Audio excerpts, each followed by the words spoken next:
hear it in the background along with the birds chirping. But I love it.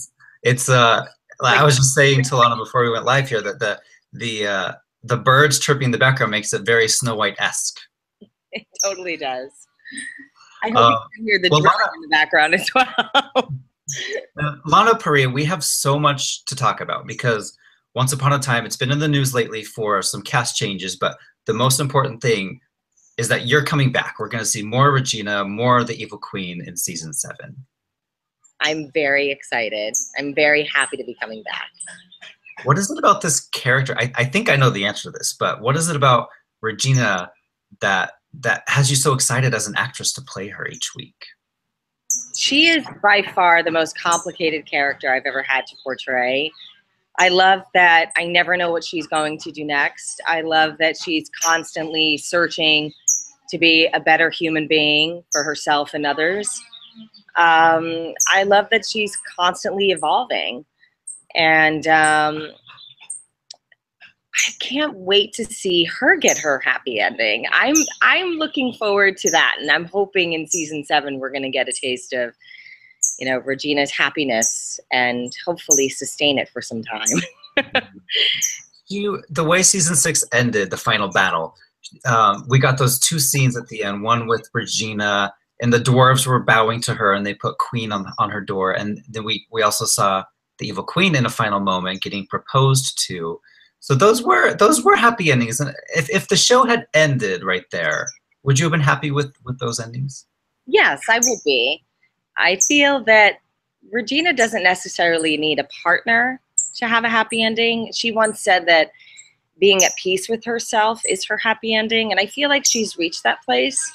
She seems very content. She's made amends with many people in her life. She has a great family. She has an incredible relationship with her son. She has new friends, and you know, Snow White and Prince Charming are family. And it seems like she has everything that she's wanted. Although I think she would benefit having an intimate romantic love in her life.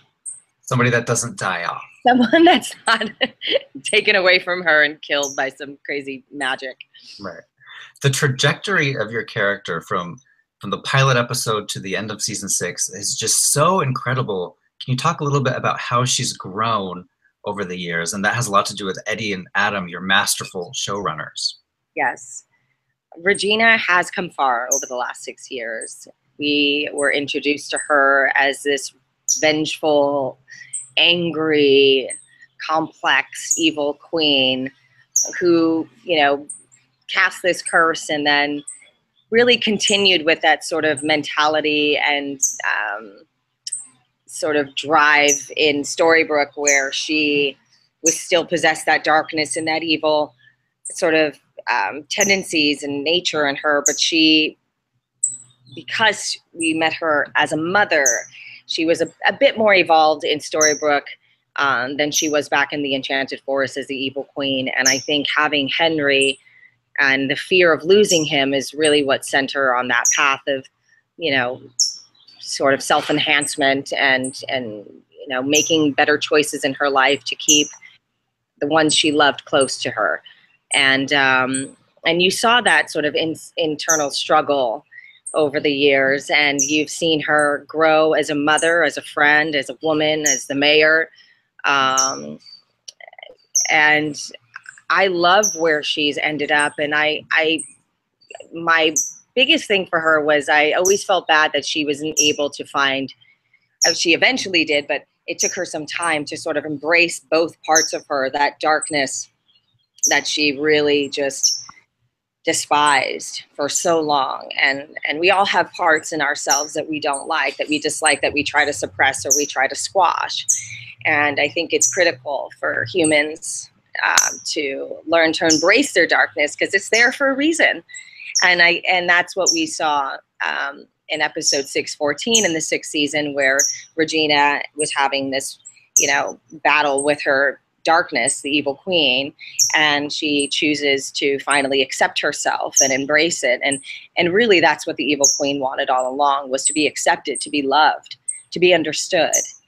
And she finally had that. Both these women had this beautiful closure in episode 14. And I love where, you know, the journey that Regina has been on over the years. She's become such an inspiring character for so many. I've learned a tremendous amount from her, just to keep striving to, you know, be a better me. And that's really kind of her motto. Her message really is that good can come from broken. And that's something I really love. And I know that's something I gave to her, but it really makes sense. And she always believed that she could be a better person. Even in moments when she doubted it, there must have been a deeper part of her that really strived to, you know, change, and she put the hard work and effort in, and she's reaping the rewards now. So it's really, I never thought I would play a character for 6 years, first of all, but one that really has grown to the levels that she has. It's been a phenomenal journey to be able to tell her story over 6 years. One of the great moments about season 6 was that we saw many, many themes of Regina and the Evil Queen in the same scene, battling it out. Can you talk us through what it's like to film a scene against yourself, basically? It's very tricky. I've seen it in Orphan Black, and Tatiana Maslany does such a beautiful job. Sorry for that drilling back there. It's quite loud. I watched a lot of those Orphan Black episodes and sort of the making of behind the scenes to see how they did it. And as I'm sure, our production did their research, because on the day they seem to have it all together. And basically it's a lot of time. It's very technical. There's a changeover that takes place.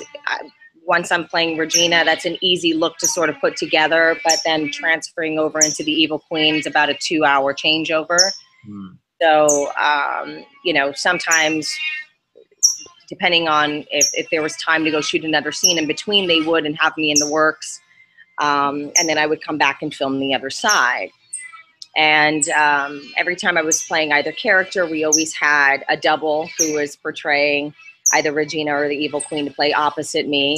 Those girls, I asked if we can hire real actresses, because it's nice to be able to work with someone. And I worked with these actresses pretty closely, and sort of educated them a bit on who Regina is and who the Evil Queen is, and but wanted to give them their sort of creative freedom to bring their own flavor to the character. But still always being conscious of what I was going to do on the other side. So it was quite tricky. It was fun to sort of direct these actresses and make sure that they were using their bodies in the same way that I do for both of these characters. The Evil Queen she has more fluidity. She loves to move. She uses her hands more. She's very sensual. Regina's a bit more, sort of stoic and still, and she uses her body very differently. So I had to sort of train these actresses on how to walk and move like me, but wanted them to have the creative freedom to use their words, to not sound like me, don't mimic my performance, be free. And that made it fun and a lot easier. And fans will be missing some characters next year, like Snow White and Prince Charming, and Emma and Zelina and Belle. On the one hand, you're probably really excited to see, Regina's new storyline and how that evolves. But are you also a little bit sad that you're losing so many co-stars and friends? Very much, very much. We've been a family over the years, and once upon a time is all of us, right? So it's what I'm used to. It's what I know. We have developed strong relationships. I'm really going to miss working alongside all those people moving forward. But I am excited to see what the next chapter is for Regina, and who this new Henry is. Yeah. Older, does that mean I'm aging? I was Do going to I ask you that. stay like this? And what does that mean? I don't know. I haven't had many creative conversations with Adam and Eddie. I do know that we're playing sort of different characters. I don't know if we're doing a different version of ourselves. It's all unknown. Right. But And that's what makes it exciting. Every year the show, it doesn't really reinvent itself this much, but there's always these huge twists and turns, and that's what keeps fans loving the show for 6 years. I remember my favorite twist the show ever did was the season 2 premiere when Emma goes through the portal and she arrives in the Enchanted Forest, and I had just thought the Enchanted Forest was gone, that your curse got rid of it. right. And seeing her in the Enchanted Forest and all the other characters were kind of back home, that was mind blowing for me. It was. We've really sort of found ways to blend these realms and to travel and through them, which has been great for storytelling because we can go in any direction and kind of, set it up that way. Once Upon a Time has a particular sort of formula where anything goes. Having magic really opens the doors for telling a lot of different stories and to also, integrate new characters and a lot of Disney characters and some other mythical, characters like sirens and Frankenstein. And Is there anyone, like any Disney universe character that we haven't seen yet that you're kind of rooting for to see in the new season? I think we should somehow incorporate Star Wars. Oh yeah. I think that, Adam and Eddie are huge Star Wars fans, and if there was a way to bring Darth Vader in, that would be cool. That'd be awesome. I would say he would probably be a better love interest for the Evil Queen, but now she's taken. But it would just be fun, I think, to sort of battle him. I've seen crazy fan art with the Evil Queen versus Darth Vader, and they're both holding lightsabers. I just love that. It would be fun to bring Star Wars in, or Indiana Jones, any of those Disney characters, but something kind of a little more contemporary, maybe. Mm-hmm. Like when you guys did Frozen, that was very contemporary and very hot. Yes, it was. It was. I have no idea what season 7's like. I'm having dinner with Eddie tonight, though, and I'm going to talk his ear off and try to get some information and also, just pry a bit, see what he can divulge. Now, I never thought we would see the Evil Queen singing and dancing, but we had a huge musical episode this season. What was your reaction when they came to you and said, you're going to be singing a song dressed up as the Evil Queen? I thought, well, thank God, because if I suck, it's her fault, not mine. I can hide behind the Evil Queen's voice. I initially was terrified. I like to sing not in public. I do enjoy, singing with friends and stuff in the car or, at a house party and such. But to sing publicly has been a fear of mine for many, many years. And I just thought, well, there's no getting out of this, so I got to figure it out. And once we started doing, rehearsals and started working with the vocal coach, I started feeling a little more confident. The dancing for me was so much fun. It woke up the young dancer in me. I danced for many years, my late teens and 20s, and it was fun to go back to that. I had a blast. I would love to do another musical episode or any Broadway musical production in my future. I would love that. Your big solo number was called Love Doesn't Stand a Chance. And it was, the process is basically you do the song first in the studio, and then they kind of play that song as you're doing the acting scene, right? Correct. Yes. So we went in and pre-recorded all the songs, and then on the filming day, they would play the songs on a very loud speaker, and we would then mouth to the music or sing along. But we didn't necessarily mic ourselves because it's all, the song's already set, and so we didn't really mic ourselves on the day since we had already recorded. It was not necessary. And so it gave us this sort of like a lot of freedom to kind of have fun with it, sound bad or not sound bad. But yeah, that was pretty much the process. It was once you recorded, like it felt like 50% of it was over.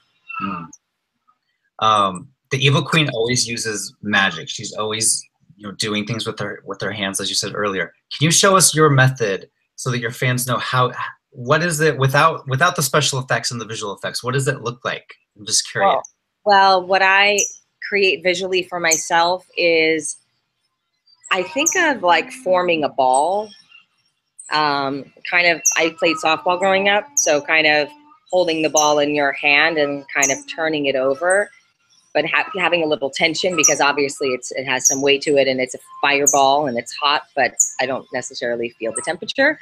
But I just bring my hand over and then I hold it and I try to give it some weight so it visually reads as if there's really a fireball in my hand.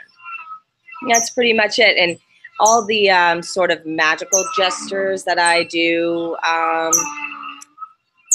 I love William Blake, and I love all the gestures that he has in beautiful art, and I look at those images often and pull from those images depending on what's happening with Regina and what kind of magic she's doing, who she's using it against.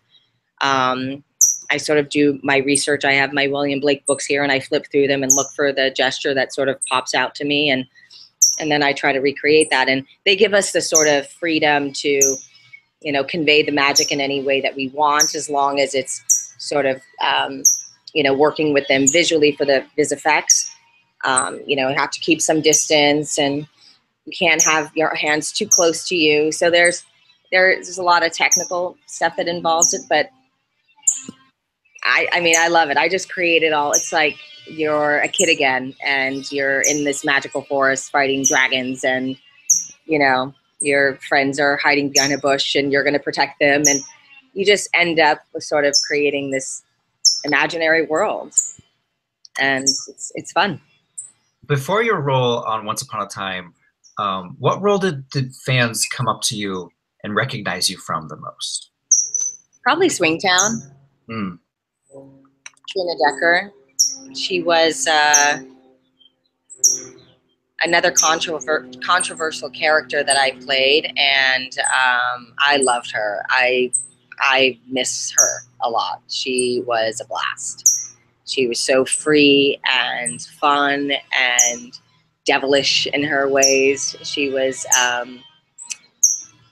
she's very different than I am fun and free in many ways, but I'm not a swinger. But kudos to her. It was just fun to be in 1976 and wear those clothes and sort of be that free, because that's how life was then, right? I'm a huge Lost fan, and of course that's where Eddie and Adam came from. And you were in the episode where Charlie was drowned. You played the other named Greta, I think. What are your memories from shooting that scene, or those scenes? We were in, I think we were on some sort of sound stage or hangar. We were in a hangar, I think, and there was this sort of underwater tank, I'm forgetting the name of it, was built on this set. There was an actual pool that I fell into that was a part of this set. The set was phenomenal. So that in itself was awesome and magical. But working with everyone was a ton of fun. First of all, you're in Hawaii. I went surfing with everyone every morning. And then you go straight to work, and it doesn't matter really what you look like because you're on an island. So it's like, it's okay if there's sand in my hair. There would be sand in my hair. So there was minimal makeup, minimal hair and makeup, and I enjoyed that. I loved working on a show that I was also a fan of. I watched all the episodes. A friend of mine, Jorge Garcia, you know, was Hurley, and We started studying together when I was about 19 years old. So to be on his show was it just felt so great to be there celebrating him and his huge success. So I had a great time. I actually extended my trip, and I was there for 3 weeks, and I think I stayed for 5 weeks and just hung out in Hawaii. It was an awesome gig. Sounds like a dream job. Oh my gosh. It was really cool. We sometimes wish that we were filming in Hawaii, but I guess who wouldn't? Right. Instead, you have the snow. You don't have the, So we have the snow and the rain. Well, we're a big Emmy website here at Gold Derby, and we're hoping that Emmy voters are watching the show, and not just your performance where you played 2 characters this year, but all of the visual effects and the costumes and the makeup. And it's quite a production you guys are putting on, 22 episodes a year. Yes, it's huge. And what we accomplish in, 9 days, it's really like 8 to 9 days each episode, is unheard of. The costume department, how Eduardo Castro constantly, puts out incredible costumes at the pace that he does is unbelievable. His whole team is phenomenal. Hair and makeup, I've never seen a hair and makeup team work harder. They are nonstop.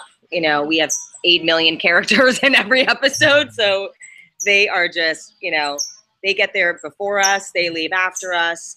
Our crew is phenomenal.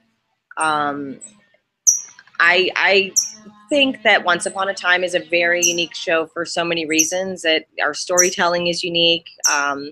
Our sort of positive message that we have in every episode you don't see often. That's why it's such a great Disney family show. But it's really incredible visually what we're able to create in such a short amount of time, and the amount of the sets, the how many stories we tell in just one episode. It takes a lot of magic, and everyone brings it. So it's a sort of collective, collaborative environment, and I'm proud of what we've done over 6 years. Well, I've been a fan since the pilot. I will continue to watch until the show ends, hopefully, 3 or 4 years from now. But thank you for chatting with us today, and we will see you in season 7. Thank you very much. You take care.